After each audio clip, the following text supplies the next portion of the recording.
Hon Tomoe. This is a throw from the Oku. If you have not already done the entire Nage list and feel comfortable with it, please don't do this yet. Go back and work on your Nage list. If you've gotten your brown belt and you're ready to start working on the Oku, or a green belt and you at least feel confident about our Nage list, then give this a try. I'm going to show a couple of different versions of this. I'm going to try to do, create a way to do the throw where you're actually going to get up on someone before you throw. It's actually pretty dangerous, even in class with a person. It's definitely dangerous at home. I'm going to recommend a lot of caution before trying this or experimenting with this. I will show a version of that, and then I'm going to show a safer version that I actually use in application. I've never tried to use Hon Tomoe in application before. So anyways, I'm going to try to put all that together. I'm using the two belt method. I have knots on the end of the belt, behind the door. I've also made sure to put them above the latch. If I put it below the latch, the weight may actually make them slide down and drop me on my back. So I put them above the latch to make sure they're already as far out as they're going to go and as far down as they're going to go. You can try this at different heights. I'm going to try very low. I'm going to get in nice and close. I'm going to put my foot just a little bit off the floor here and here. I happen to have a nice little edge, just enough to kind of put my foot there. It'll work on a flat surface as well, especially if you have shoes on. But I want to be very close to the ground, particularly when I'm first trying to do this. I grab up, one foot up, the other foot up, briefly holding myself as I ease myself down into a roll. Now the trick is I don't want to land straight on my spine, and I'm not going straight back over my head either. Once I go back, I'm going to roll to one side or the other. So I'm going to slightly turn to whichever side I'm going to roll towards. Looks like this. Grab the belt, nice and close to the wall. I'm already going to squat. I put one foot up, put the other foot up, and ease myself back over my shoulder.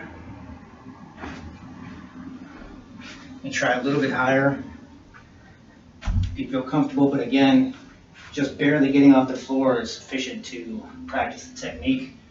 Feeling lucky, I'm going to go a little bit higher. 1, 2, and roll. Now, that's not the version that I do when I practice. I think that's the traditional version. I'm going to step up on someone's hips, one hip, other hip. My body weight's hanging off the front of their body. I drop.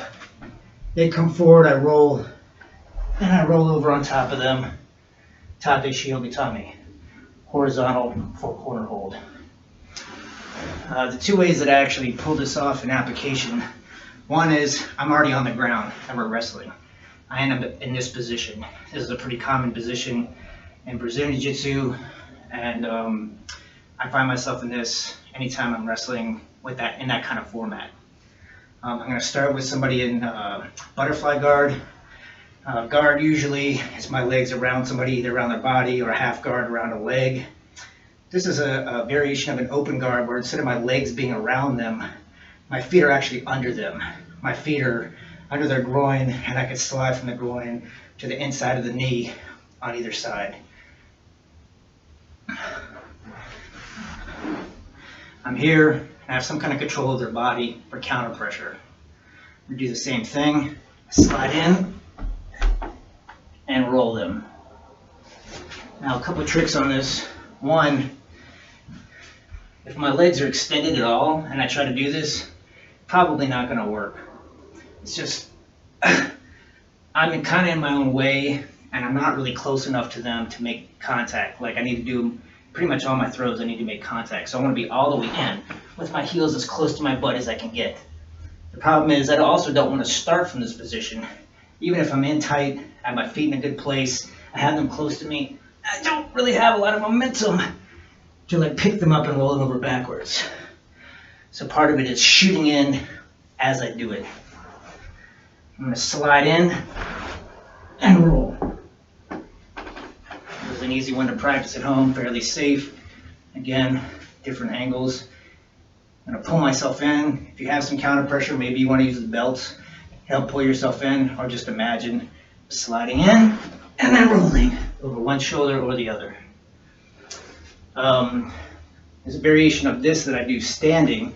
Instead of getting up and putting my feet on people's hips, I will do a standing butterfly guard. I will basically kick the inside of their thigh on one side, and as I'm falling, I will kick the inside of the thigh on the other, and I'm rolling back and rolling them over. I find this to be a lot safer for me. I don't have a lot of training partners that I feel confident that when I stand on them, I'm not going to get slammed straight on my back. And I don't want to have to do it in such a way that I'm going to hurt them by throwing them. So the safest way I found to protect myself is to do this other version where I go underneath their thighs, lower myself down and throw them. I have more control over my fall. I've been lucky to have some training partners that I feel confident that I can get up there and they can ease me down and we can work together on this throw. But like I said, in application, I find here, that's how I do it. But I generally find myself using this on the ground when I'm already with somebody, but it's the same principle. I'm sliding under, throwing them, following through, and ending up on top. Tate Shiokitami. Good luck practicing Hon Tomoe.